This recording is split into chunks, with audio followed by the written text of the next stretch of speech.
오늘 상담 오신 분은 4학년 2학기인데 공부는 했는데 어떤 직업을 할지 진로를 못 택하겠다 이렇게 말씀하신 분들이거든요. 이렇게 진로를 못 택하시는 분들 특징이 무언가 처음에 직업을 잘못 택하면 나중에 나는 이 라인으로 레일로 그냥 쭉 올라간다 이렇게 IT 분야를 생각하고 있기 때문에 그런 영향력이 좀 있습니다. 네, 예를 들어 지금 빅테크 팀장급 인원들을 보아도 원래 처음부터 이쪽 분야로 시작 안 하신 분들도 꽤 많거든요. 그러니까 원래 개발이 아니라 포렌식 이런 걸 했다가 돈이 되는 방향으로 오다 보니까 개발팀장이 되거나 그런 분들 꽤 많단 말이에요. 그래서 사실은 첫 직업이 자기의 인생의 전부를 택하는 게 아니라 자기가 그 시작점을 기반으로 어떻게 개발해 나가느냐 그런 부분이 있어요. 제가 제일 인상 깊었던 그런 커리어 중에 하나는 모이해킹으로 처음 시작했는데 자기 꿈이 인공위성을 해킹하는 거예요. 그래서 인공위성 공부를 열심히 해가지고 일본에 처음에 첫 취업은 모이해킹이었지만 나중에 이제 저 이직은 일본의 인공위성 개발하는 그런 쪽으로 가시는 분들도 봤습니다. 자, 그럼 이분이 상담을 신청하신 목적을 보도록 할게요. 대학 4년간 뭐 이렇게 배우셨다라고 말씀하셨는데 저는 학교에서 배운 거 안 믿습니다. 전공자들이 항상 착각하는 게 있어요. 자기가 꼭 뭘 할 줄 안다, 배웠다. 그거는 암기한 거지 실제로 그걸 뭘 하는 게 아니거든요. 분야별로 그리고 민간 시장에 사는 게 달라요. 학교에서 배운 네트워크와 시장에서 배운 네트워크는 시스코 장비나 이런 지식 활용법을 실제로 하는 지식과 결합된 부분이기 때문에 학교보다 더 잘해요. 민간은 시장 중심이라서 한 달이면은 학교에서 4년 한 것보다 낫습니다. 솔직히.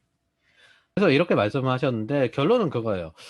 네카르코베 말고는 뭐 미래에 대해서 별로 6천 이상 밟고 살 것도 아니니까 저는 계속 연봉이 올라가고 싶고 그렇게 따지면은 어디 쪽이 좋은지 모르겠다. 그래서 이런 분들 같은 경우에는 시장에 대해서 설명을 해드려야 되고 IT가 어떻게 커리어를 개발하는지 어떻게 또 커리어를 바꿀 수 있는지 그런 걸 설명을 해드려야 돼요. 그리고 이분이 30대쯤 30살쯤에는 연봉 8천대를 받고 싶다. 어, 제가 이분한테 설명해 드린 게 하수와 고수의 차이. 하수는 돈 적당히 부르고, 돈 적당히 주고 부르는 곳이 많아요. 이게 6천 이하예요. 이거는 이직이 편하다는 뜻이죠. 고수는 있잖아요. 돈 많이 주고 부르는 곳이 많아요. 이거는 억대로 했는데 FA 선언되자마자 즉시 오라고 여러 곳에서 경합을 하는 그런 거랑 같은 곳입니다. 그래서 플레이 메이커가 되고 싶다라고 하셨는데 플레이 메이커에 대해서 이야기를 할 때 알아야 할 것이 몇 가지 있는데 첫 번째, 밑에서 올라올 때 신기술은 언제나 필요한데 윗단에서 해당 기술이 없기 때문에 채용이 되는 거예요. 이게 무슨 뜻이냐면 클라우드가 있어요. 근데 원래 내 것이 인프라 하던 사람들 있잖아요. 근데 이 사람들을 같은 레일로 따라가면 절대 먼저 들어간 이 사람들보다 연봉을 못 벌어요. 더 많이 벌 기회가 없어요. 근데 클라우드라는 영역이 생겼기 때문에 이렇게 돼서 다른 영역으로 연봉을 더 벌게 되는 거예요. 그래서 신기술을 조금씩 다 파야 되는 이유가 시장 단위에서 먼저 들어간 사람보다 내가 연봉을 더 벌 기회를 주는 게 이런 신기술 영역입니다. 그리고 먼저 들어간 사람들은 이미 여기에 어느 정도 형성되어 있기 때문에 이걸 뚫고 넘어가는 데는 신기술이 이런 역할을 합니다. 두 번째, 밑에서 올라올 때 주변 동료, 선배, 상사 말 들으면 대체로 인생은 말아먹습니다. 이게 선배 상사의 말은 뭐냐면 여기에 올라가면 나처럼 이렇게 따라오라는 뜻이에요. 나를 앞질러 가라 이 뜻이 아니라 대부분 하는 말이 따라오라는 뜻이에요. 그래서 보통 뭐라고 말을 하냐면은 그거 공부할 필요 없어. 그거 딸 필요 없어. 뭐 그 직업 별로야. 이렇게 말을 해요. 혹은 이미 먼저 자리를 잡고 있고 커리어가 이미 절정에 올랐기 때문에 더 이상 내가 무언가 새로운 걸 하지 않고 해도 밑에서 올라오는 걱정을 안 해도 돼요. 근데 밑에서 올라온 사람은 이 중간 계층에 있는 사람들 다 뚫고 올라와야 되거든. 여러분들이 기억하셔야 될 건 주변 수준이면 절대 그 수준 이상 못 올라갑니다. 뭐가 다르니까 치고 올라가는 거지. 그래서 항상 이 말을 조심해야 돼요. 그거 공부할 필요 없어. 그거 딸 필요 없어. 뭐 그 직업 별로야. 이런 말 듣고 따야 할 자격증 안 따는 경우 진짜 많습니다. 제자 중에 한 명 이런 경우가 있거든요. 얘가 쿠팡이나 뭐 토스나 이렇게 들어간 애들보다 잘해. 근데 내 말을 안 듣고 자격증을 계속 안 땄어. 그러다 보니까 얘가 이제 이직하려고 열심히 면접을 보는데 일단 자소서에서 광탈하는 일이 너무 많아.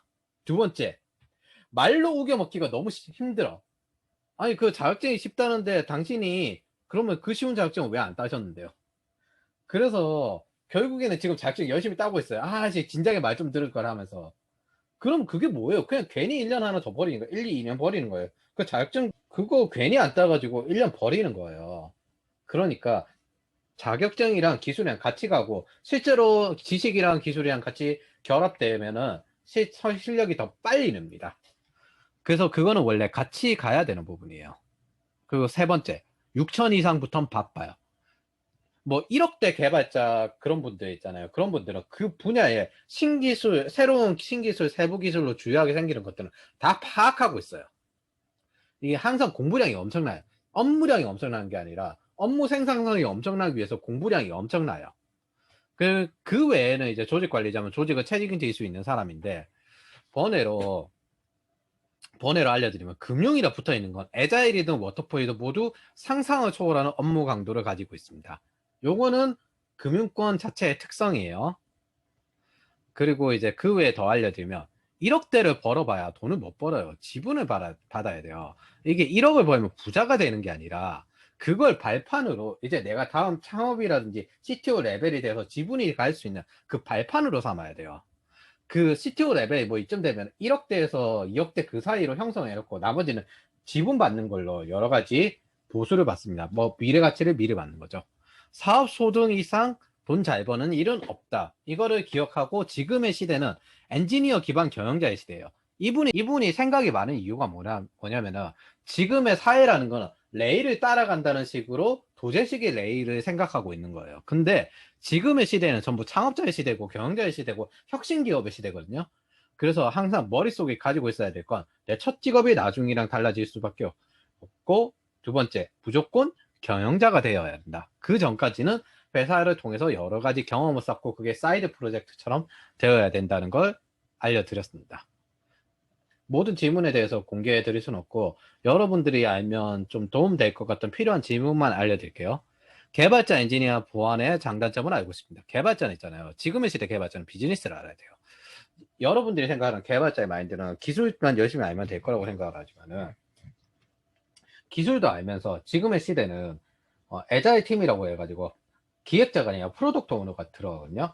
프로덕트 오너와 기획자의 가장 큰 차이가 뭐냐면 프로덕트 오너는 지금 고객이 뭐고 그 다음에 문제가 어떤 게 있다. 이거를 개발자한테 던져요. 그리고 다 같이 회의하면서 그 문제를 해결하는데 개발자가 기본적으로 그 문제를 해결하는 겁니다. 이거는 원래 옛날부터 구글에서 하던 방식이에요. 근데 이게 워터폴이나 아니면은 단순히 자기가 기술 개발만 하던 사람이 이런 식으로 개발하는 문화에 들어가면 적응하기 힘든 게 뭐냐면은 비즈니스에 대해서 이해를 해야 된다는 거예요. 즉 지금은 개발자도 인공지능도 데이터 사이언스 똑같은데 사실 전부 한 개발자 영역이잖아요. 고객 가치를 창출할 수 있다는 증명을 해야 되는 시대예요. 자기의 역량을 수치로 증명을 해야 되는 시대예요. 그렇기 때문에 분야나 이런 부분에 대해서 고민을 해야 되는 부분이 있습니다. 단점은 레드오션이에요. 사람이 너무 많아요. 누구나 다 개발자가 되겠다고 처음부터 진행을 해요. 장점은 그 중에서 그 레드오션을 뚫고 첫 회사에 큰 회사로 갈 수 있어요. 근데 모든 사람이 첫 회사를 네카르코베급으로 갈 수 있는 게 아니잖아요. 대신에 이제 초반 5년 내에 제일 빠르게 연봉이 높아지는 영역도 개발자입니다. 그래서 이런 레드오션 부분이 있기 때문에 타클래스 회사 보면은 여기가 제가 보기에는 엔지니어, 개발자, 보안 전문가 영역에서 개발자 타클래스 회사 뚫기가 제일 힘든 것 같아요. 왜 그러냐면은 여기서는 기존의 팀에서 잘 비는 경우가 별로 없어요. 새로운 프로젝트락이고 여기에 사람이 필요합니다. 그때 뚫고 들어가는 거지. 기존의 팀에서 비어서 자기가 들어가는 경우는 별로 없는 것 같아요, 솔직히. 자, 그리고 엔지니어 계열. 엔지니어 계열은 일 터지면 주말이고 뭐가 없습니다. 회사를 잘 골라야 돼요. 회사는 어떤 회사를 골라야 되냐? 정확히는 규모가 어느 정도 되고, 그 다음에 테크 문화가 있는 회사를 골라야 돼요. 이게 개발자랑 차이거든요. 개발자는 사실 대기업에 들어간다 하더라도 팀 단위로 움직이기 때문에 7명에서 15명. 그렇게 되고, 거기서 뭐 작은 회사라 하더라도 그냥 제대로 팀이 굴러가는 그런 회사라면은 사실 일 제대로 하고 그다음에 실력 제대로 늘고 그럼 돈도 대기업보다 더 받을 수가 있어요. 그래서 규모가 그렇게 절대적인 가치는 아니거든요. 그냥 작은 회사에 있어도 실력 제대로 늘면서 즐겁게 개발하는 회사 꽤 많습니다. 그게 뭐 대기업보다 돈 많이 주는 중소기업 그런 회사들 그런 곳이에요. 근데 엔지니어는 있잖아요. 무조건 큰 회사 들어가야 돼요. 장비가 빵빵하고 저는 이 장비를 써봤습니다. 그리고 자잘한 트러블 슈팅 안 생겨가지고 내가 여러 번 여기 안 와도 되고 두 번째 제가 그래서 큰 트러블 슈팅 이런 거 할 줄 압니다. 그리고 이 정도의 트래픽을 문제없이 감당을 해봤어요. 그러니까 그 경험 가지고 연봉을 더 받고 좋은 곳으로 갈 기회가 생기는 거예요. 그래서 엔지니어는 무조건 큰 회사. 근데 단순히 크기만 하면 안 돼요. 테크 문화가 제대로 굴러가는 회사. 그래야 자기가 데브옵스나 SRE 이런 쪽으로 넘어갈 수 있는 기회도 생기는 거예요. 장점, 은근히 초기에 하겠다는 사람이 없어요. 그래서 취업이 생각보다 쉽습니다. 근데 경력 중간쯤 보면은 이게 개발자가 개발 재밌어 하는 것처럼 네트워크 엄청 재밌어 하시는 분들이 있으시거든요. 그래서 은근히 고수가 많아요. 그래서 커리어 중간에 저희 최상위를 뚫기가 너무 힘든데 이런 경우가 굉장히 많아요. 왜냐면 이런 인프라 엔지니어는 그 차이가 있는데 개발자만큼 그렇게 자주 회사로 옮기고 그러진 않거든요, 사실. 그런 여러 가지 부분이 있습니다. 그래서 중간에 이제 이거 하시다가 이제 보안으로 넘어가시는 분들도 있고 등등등이에요. 넘어가시는 분들도 있고 등등. 그래서 중간에 이걸 하시다가 보안을 넘어가시는 분들도 있고 등등등이에요. 그냥 자기 커리어는 자기가 어느 쪽에서 위에서 행운이 내려올지 모르겠지만 자기가 하고 싶은 것보다는 자기 그 내려오는 줄을 잘 잡으라고 저는 말을 하는 편입니다. 자기가 하고 싶은 일은 돈 주고 해야지. 돈 주고 해야 자기가 하고 싶으면 돈 주고 해야 되는 거예요, 원래. 전문가 초봉이 낮아요. 초봉 장점. 근데 무난히 올라가도 1억을 벌 있잖아요. 무난히 올라가도 1억을 벌 기회는 있어요. 기회가 있다는 거지. 이걸 할 수 있어도 안 하시는 분들 많아요. 왜냐하면 제가 위에서 말했듯이 6천 이상 연봉부터는 바빠요. 그래서 그게 관리자급 되면 한 8천 정도까지 가거든요. 한 8천 정도 받고 느긋하게 살지. 아니 뭐 2천 더 올리겠다고 그 개고생을 해. 이거 세금 떼고 난 다음에 보면은 그 한 달에 몇십만 원 차이도 안 나는데 그러시는 경우 꽤 많습니다. 보안팀을 따로 운영할 정도라는 거는 원래 기본적으로 규모가 좀 있다는 뜻인데 아니면 이제 전문업계에 있거나 그래도 보안팀이 보통 대체로 맨 마지막에 만들어져요. 보통 담당자로 이직을 하게 되면 이때 겪게 되는데 초기 상태니까 굉장히 바쁩니다. 요거 좀 각오를 해야 돼요. 솔직히 저는 보안 전문가의 최대 단점은 이거라고 생각해요. 그냥 초봉이 낮다가 아니라 개발자도 인프라 엔지니어도 회사 사람들도 보안에 대해서 이해를 못해요. 유난 떤다고 생각을 해요. 예를 들어 뭐 여러 가지 개발자도 인프라 엔지니어도 회사 사람들 보안에 대해서 이해를 못해요. 유난 떤다고 생각해요. 그 피싱 테스트 같은 거 해가지고 전화 걸어서 누구 상사인데 이거 비밀번호 좀 알려달래 이렇게 하면 그 사람이 실제로 전화를 알려줄지 말지 그런 거 테스트하는 그런 거 하면은 뭘 저렇게 유난을 떨어 그렇게 하는데 실제로 그걸로 뚫리거든요. 그리고 그걸로 징역을 물어요. 그런 게 오히려 진짜 단점이라고 생각하고 그 외에는 그냥 학생 입장에서 보면 진입장벽이 너무 높다라고 생각할 수 있죠. 작은 이제 보안 컨설팅 회사나 보안 회사를 제외하고는 이제 일반적으로 어느 정도 좀 규모가 있는데 희망하니까. 그리고 그 작은 데서 그냥 실력 없이 들어간다고 해서 스스로 성장할 수 있는 것도 아니에요. 장점은 그래도 5년차 넘어가면 사람이 없어요. 실제로 필요한데. 그래서 사고 터지기 전까지는 아무도 필요하다고 모르고 최대 단점인데 되게 불편하고 유난 떠는 거고 사고가 터지고 난 다음에는 네 책임이에요. 약간 그게 문제가 있어. 그렇기 때문에 이럴 땐 언제나 냉정하게 사람이 행동을 해야 되는 겁니다. 엔지니어와 보안 전문가는 기억을 할게 전문 업체를 경력을 쌓고 이직하는 게 메인입니다. 그래야 기본적으로 애자일 기업의 큰 회사는 이런 걸 갈 수가 있어요. 그 외에 테크니션에 대해서 이제 또 이야기를 해주면 이제 분야를 안 가리고 여러 가지 넘어다는 경력자, 흔히 말해서 고수의 영역이 이쪽 영역인데 예를 들어 악성 코드 공격 기법을 모이해킹이나 관제 다른 분야에 있으면 유용한 것들이 많아요. 이게 그래서 보안은 이제 분야 가리지 않고 조금씩 공부해 보는 게 더 도움이 되고 주력 분야 하나 두는 게 나은데 이거를 여러 가지 분야로 확장을 시켜 보면은 B가 메인인 B 영역인 클라우드에서 일을 한다고 해봅시다. 근데 A가 개발 분야인데 개발 분야 입장에서는 별거 아닌 문제가 B에서는 지대한 여러 가지 효과를 가리는 거예요. 이런 경우에는 B에서 일하시는 분이 A 쪽에 일하시는 분한테 한 6개월 정도 누구한테 돈 주고 배워가지고 하면은 저 문제를 해결할 수 있어요. A가 저 B 문제를 해결하기에는 B가 여러 가지 배경 상황이 있기 때문에 그거에 대해서 대응할 수가 없어. 근데 B가 6개월 정도만 그 배우면 이거 충분히 다 대응할 수 있어. 그러나 인간은 그렇게 성실하지 않기 때문에 잘 안 합니다. 이게 기본이거든요. 제가 그래서 맨날 인프라는 개발이랑 동시에 하라고 하는 이야기가 이거예요. 근데 실제로 이거 제대로 하시는 분들은, 돈 주고 배워서 제대로 꾸준히 공부하시는 분들은 대표들만 해요. 그리고 C레벨급 팀장급. 이분들은 거의 평생을 거쳐서 꾸준히 해요. 이걸 뭐라고 하냐면 생산적 소비라고 합니다. 뭐 내가 돈을 더 많이 벌기 위해서 돈을 쓰는 거예요. 지금 시대의 장점은 돈을 주면은 최고 수준에서 60에서 80% 수준까지 도달하는 게 굉장히 빨라요. 거기까지 만들 수 있어요. 근데 내가 그게 주력이 아니기 때문에 충분히 할 수 있거든요. 충분히. 별거 아닌 문제를 비해서는 지대한 문제가 생기는 거예요. 원래 이거 제대로 100% 시너지를 내려면은 서로 모아놓고 한 가지 목적을 가지고 그렇게 움직이는 게 애자일 팀인데, 대부분 팀이 그런 식으로 움직일 수는 없잖아요. 그래서 그거에 대해서 어느 정도 알고 있으면 굉장히 도움이 되는데, 사람은 그걸 잘 안 한단 말이죠. 그래서 인간의 심리는, 내가 다니는 회사한테는 돈 써서 투자 좀 해라 하는데, 내가 공부하는 거는 돈 시간 써서 투자하기가 싫은 거예요. 그게 인간의 심리입니다. 그 생각보다 사람들은 공부를 안 하기 때문에 의외로 생각보다 열심히 하면 쉽습니다. 꾸준히만, 정확히는 꾸준히만. 근데 열심히 일하면 문제가 생겨요. 이게 무슨 뜻이냐면, 흔히 말해서 열심히 일하면 1억 번다, 개발을 매주 열심히 뛰어, 이 말은 이거는 무한의 반복적으로 생명력을 깎는 거라서, 잘 보면은 머리로 먹고 사는 사람이 뇌를 스스로 깨부수는 스트레스 상태로 만드는 거예요.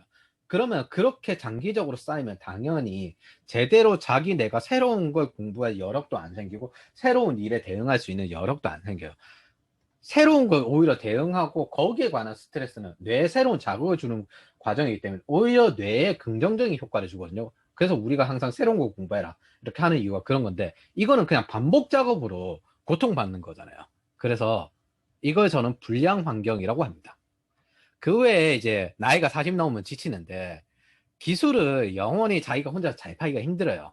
그래서 나이가 들면 이제 다들 이제 그 좀 기술이 있으신 분이 언더그라운드 해킹팀, 개발팀 뭐 이렇게 데리고 다니거든요. 팀을 이루는 이유가 같이 팀 단위 옮겨 다녀요. 그래서 그러다가 이제 좀 지나면, 아 이거 내가 아무리 지금 팀 단위 옮겨 다니면 돈을 번다 하더라도 내년에 아프면 돈이 안 들어오잖아. 근데 36쯤 넘어가면 그때부터 몸이 조금씩 잔병치레가 늘어나기 시작하면, 아 이러면 안 되겠다. 그래서 사업을 해야 되겠구나. 그래서 사업을 합니다. 그게 대기업보다 연봉 많이 주는 중소기업들이 생기는 이유가 그런 것들이에요. 거기서 이제 우리가 좀 확장을 해봐야 되겠다 할 때 신입을 키우는 거. 그래서 창업을 할 거면 빨리 해라. 최대한 빨리 사업 소득을 노려라. 이걸 말씀드렸어요. 회사에서 일하는 게 창업을 발판으로 생각을 하는 거예요. 지금의 시대는 다시 말하지만 엔지니어 기반 창업자 그리고 경영자가 주류인 시대입니다. 자, 여기까지 생각을 하면은 첫 직업 가지고 그렇게 스트레스를 받으면서 뭘 해야 좋을까 그렇게 생각할 필요가 없어요. 왜냐면 같은 레일로 올라가는 게 아니라 커리어 개발 자체가 이렇게 있으면 여기서 뚫고 다른 걸로 올라가는 거예요. 여러분들의 직업은 계속 바뀔 수 있고, 장기적으로 보면은 창업을 할 때까지 충분한 실력을 갖출 경험을 쌓아야 되고, 실제로 또 이렇게 같은 레일로 본다 하더라도 사람은 공부를 잘 안 하기 때문에 다른 기술을 통해서 기존에 있는 기술만으로 충분히 올라갈 수 있다. 그런 것들을 말씀드렸습니다. 그래서 첫 직업에 대해서 그렇게 고민을 하지 말고, 대신에 첫 회사에서 충분한 공부할 시간을 얻을 수 있는 곳만 잘 잡으면은 뭐 자기가 커리어를 개발해서 올라갈 수 있습니다. 그래서 지금 현재 엄청나게 고민을 하면서 어떤 직업을 할지 방황하지 말라는 거예요.